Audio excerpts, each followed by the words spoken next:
Oke, halo. Assalamualaikum warahmatullahi wabarakatuh. Ya, pada video pembelajaran kali ini, ya, kita akan belajar tentang pertumbuhan dan perkembangan tumbuhan. Oke, berikut adalah pengertian dari pertumbuhan dan perkembangan. Apa itu pertumbuhan? Ya, jadi pertumbuhan adalah peristiwa perubahan biologis ya pada makhluk hidup, oke, ditandai dengan penambahan ukuran yang bersifat irreversible, ya. Jadi tidak bisa kembali lagi, dia irreversible, oke. Kemudian dimulainya itu sejak fertilisasi ya, yaitu terbentuk embrio di dalam biji, kemudian biji akan berkecambah dan tumbuh menjadi individu dewasa. Oke, ya, karena ini dalam tumbuhan ya. Jadi dimulai sejak fertilisasi, terbentuk embrio dalam bijinya, kemudian biji akan berkecambah dan tumbuh menjadi individu dewasa. Kemudian apa itu perkembangan? Ya, jadi perkembangan adalah perubahan biologis pada makhluk hidup ya, ditandai dengan perubahan sifat ya. Ini tidak dapat diukur. Nah, pada tumbuhan ini ditandai dengan kemampuan tumbuhan menghasilkan gamet ya, bunga atau buah. Nah, apa saja faktor yang mempengaruhi pertumbuhan dan perkembangan ya? Ada dua faktor ya yang mempengaruhi pertumbuhan dan perkembangan tumbuhan ya. Ada faktor luar dan faktor dalam. Oke. Faktor luar ini ada nutrisi dan lingkungan ya. Kemudian faktor dalam itu ada gen dan hormon.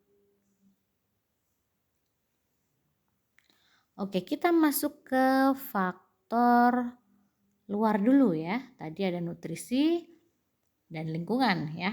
Apa itu nutrisi? Ya. Jadi nutrisi adalah zat makanan yang diperlukan oleh tumbuhan untuk pertumbuhan sel ya. Jadi nutrisi di sini adalah zat makanan ya, makanan si tumbuhan. Untuk apa? Untuk pertumbuhan sel gitu. Nah, berdasarkan jumlah yang dibutuhkan, nutrisi ini dapat dibedakan atas makronutrisi, oke, dan mikronutrisi. Ya, dari namanya sudah makro, mikro. Makro itu besar atau banyak. Jadi unsur yang diperlukan dalam jumlah yang banyak. Kemudian kalau mikro ya, yaitu unsur yang diperlukan dalam jumlah sedikit. Nah, apabila tumbuhan ini kekurangan unsur yang dibutuhkan ya, baik makro maupun mikronya, ini dapat menyebabkan terjadinya defisiensi pada tumbuhan. Jadi nutrisinya harus cukup. Oke. Kemudian masuk ke lingkungan nih. Jadi apa saja ya faktor lingkungan yang berpengaruh pada proses pertumbuhan dan perkembangan tumbuhan ya. Yang pertama ada air, oke. Yang kedua cahaya, yang ketiga kelembaban, dan yang keempat itu suhu. Air jelas ya, sebuah makhluk hidup butuh air gitu kan, termasuk juga tumbuhan ya. Apa fungsi air bagi tumbuhan ya?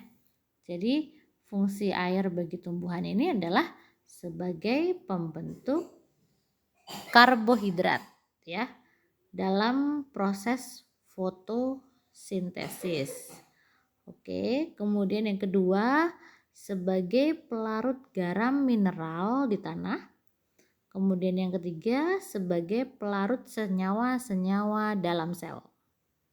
Oke, itu adalah fungsi air bagi tumbuhan. Kemudian cahaya. Ya.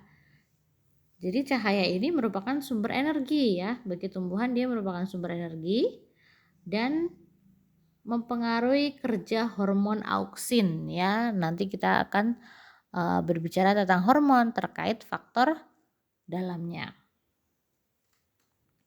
Kemudian kelembaban ya. Kelembaban ini mempengaruhi proses penyerapan air oleh akar ya.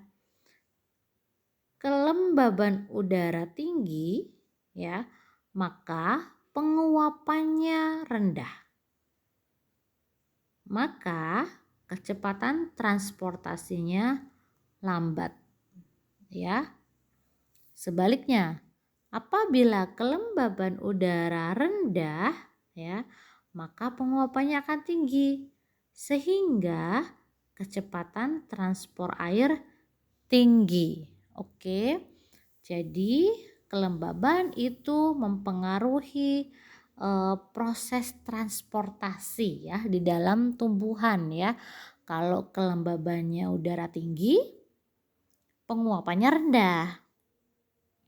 Jadi transportasinya lambat. Tapi kalau kelembaban udaranya rendah ya, penguapannya tinggi. Maka kecepatan transport airnya tinggi. Oke, ya. Ini agak kebalik-balik nih, tapi tolong dipahami. Oke, kemudian yang keempat adalah suhu. Ya. Suhu ini mempengaruhi kerja enzim ya. Jadi mau suhu rendah atau suhu tinggi itu berpengaruh terhadap kerja enzim. Nah, kemudian kita masuk ke genetik. Genetik ini adalah faktor dalam ya. Tadi faktor dalam itu ada genetik dan hormon. Nah, gen itu sendiri merupakan faktor pembawa sifat menurun yang terdapat dalam sel makhluk hidup ya. Jadi gen bekerja untuk mengkodekan aktivitas dan sifat yang khusus dalam pertumbuhan dan perkembangan.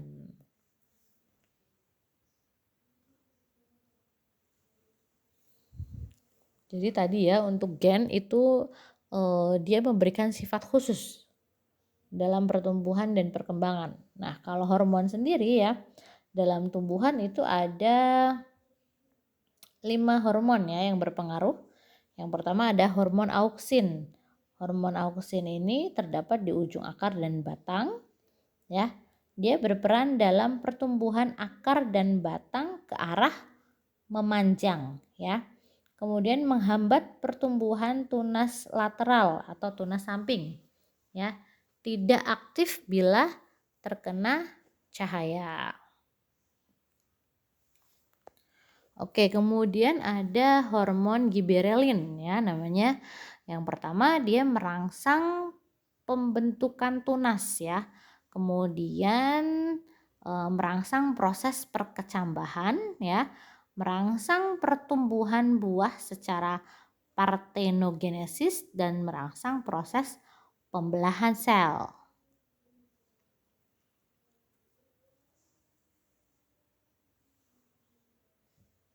Hormon selanjutnya itu ada sitokinin ya. Sitokinin ini merangsang proses pembelahan sel atau sitokinesis. Kemudian merangsang pembentukan tunas ya, menghambat efek dominansi apikal oleh auksin dan mempercepat pertumbuhan memanjang.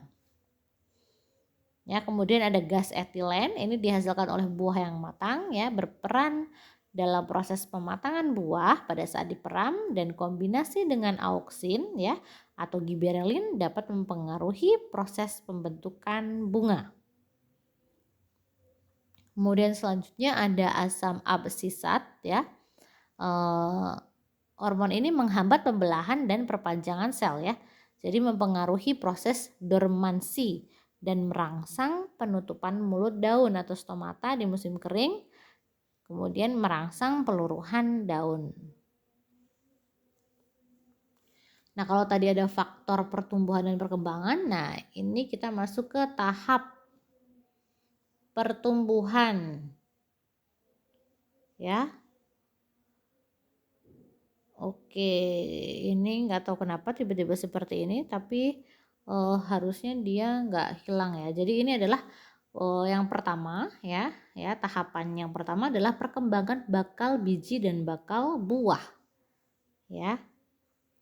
Kemudian yang kedua perkecambahan ya. Yang ketiga pertumbuhan primer dan yang keempat pertumbuhan sekunder ya.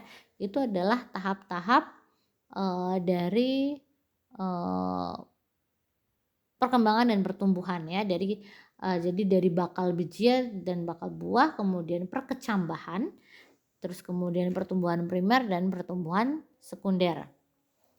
Nah kalau tadi bakal bijinya itu kan kemarin kita sudah bahas ya, bakal biji, bakal buah. Nah ini kemudian kita masuk ke perkecambahan. Nah ada dua tipe ya dalam perkecambahan, yaitu tipe hipogeal dan tipe epigeal ya. Nah, bedanya apa ya? Kalau tipe hipogeal, posisi kotiledon itu berada di dalam tanah ya. Bisa dilihat ya di sini ya. Kotiledon. Nah, ini kotiledon itu ada di dalam tanah. Oke. Nah, kemudian tipe epigeal ya, posisi kotiledon itu berada di atas permukaan tanah. Nah, ini kotiledonnya sudah berada di atas permukaan tanah ya, bedanya itu. Jadi kalau hipogeal kotiledonnya itu berada di bawah tanah, epigeal kotiledonnya itu berada di atas permukaan tanah. Kemudian untuk pertumbuhan primer ya. Pada akar ya, daerah pertumbuhan dan perkembangannya itu pembelahan atau meristematis, perpanjangan, elongasi dan diferensiasi sel ya. Ini adalah daerah diferensiasi ya, ini epidermis ya. Kemudian ini rambut akar, ini kortek ya. Ini daerah perpanjangannya ya, ini daerah perpanjangannya. Kemudian ini daerah pembelahan sel dan ini adalah tudung akar yang bawah. Oke, ini pertumbuhan primer pada akar ya. Jadi daerahnya itu adalah pembelahan, perpanjangan dan diferensiasi sel ya. Jadi ini ya, jadi awalnya itu ada pembelahan paling bawah ya, ini pembelahan ya.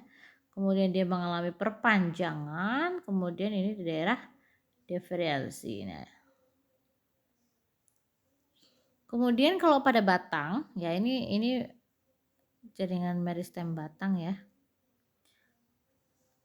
Daerah pertumbuhan pada batang itu pada pucuk ya atau ujung batang ya. Sama ada pembelahan, perpanjangan sama diferensi. Tapi di pucuknya ini pucuknya ya. Ini sudah di pucuknya. Ini ya. Ini jaringan permanen, kemudian ini diferensi, ini pemanjangan, ini pembelahan ya. Jadi dari pucuk.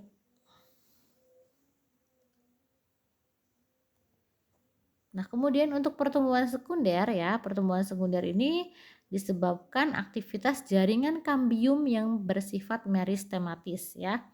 Dia berlangsung di titik tumbuh sekunder yaitu kambium ya, vaskular dan kambium, dan menghasilkan pertumbuhan membesar atau diameter ya. Diameter jadi membesar. Bukan memanjang tapi membesar. Kalau tadi yang primer itu kan cenderung memanjang ya karena ada elongasi ya kan pada akar batang ya. Kalau sekunder ini membesar karena dia diameter. Ya, ini bisa terlihat ya ada batang dikotil berkayu, batang dikotil herbaceus, kemudian batang monokotil ya. Di sini kambiumnya. Jadi pertumbuhan yang disebabkan oleh aktivitas kambiumnya. Ini kambiumnya di sini. Kemudian ini di sini kambiumnya. Nah, ini harusnya di sini nih. Kambiumnya tidak terlihat ya. Gitu. Oke, jadi dia membesar. Nah, ini juga ya contoh dari apa namanya? Kelihatan kan kambiumnya nih. Ini tahunnya. Jadi terlihat dari lama ya, lamanya tumbuhan ini hidup gitu. Jadi biasanya dilihat itu apa namanya, muter-muternya kambium itu lebih banyak gitu. Jadi seperti itu ya untuk perkembangan dan pertumbuhan ya. Jadi hari ini kita belajar tentang apa namanya, tahapan ya, tahap pertumbuhan tadi ya. Ada yang pertama perkembangan dari bakal biji, kemudian perkecambahan, kemudian primer sekunder, pertumbuhan primer sekunder. Kemudian tadi ada faktor yang mempengaruhi pertumbuhan dan perkembangan ya, ada faktor luar dan faktor dalam. Faktor luar itu terdiri dari nutrisi dan lingkungan, kemudian faktor dalam itu terdiri dari gen ya, genetik dan hormon. Oke, ya. Jadi seperti itu untuk pertumbuhan dan perkembangan dari tumbuhan. Ya. Saya akhiri untuk video kali ini ya. Mohon maaf apabila masih banyak kekurangan. Wabillahi taufiq wal hidayah. Wassalamualaikum warahmatullahi wabarakatuh.